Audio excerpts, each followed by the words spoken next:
আজকের যে লাঞ্চের থালিটা নিয়ে হাজির হয়েছি সেটা সম্পূর্ণই আমার পছন্দের খাবার আর কি। তো বন্ধুরা, তোমাদের কার কার এটা পছন্দ হবে জানি না। তো চলো দেখা যাক। গরম ধোঁয়া ওঠা ভাত আর তার সাথে একটু আলু মাখা।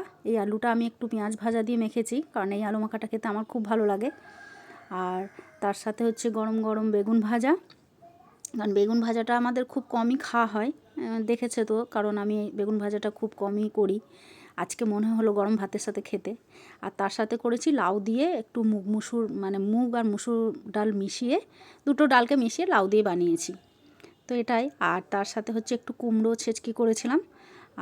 আর একটু হচ্ছে গরম গরম ডিম ভাজা। এটা হচ্ছে সবথেকে ফেভারিট খাবার আমার।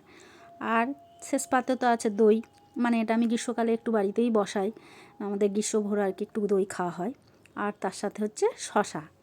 তো বন্ধুরা, কেমন লাগলো আজকের দুপুরের মেনুটা, লাঞ্চের থালিটা কেমন লাগলো? আমার তো খুবই পছন্দের খাবার এটা। তো তোমাদের যদি ভালো লাগে অবশ্যই একটা কমেন্ট করে জানাবে। আমি আশা করি সবার এটা ভালো লাগবে।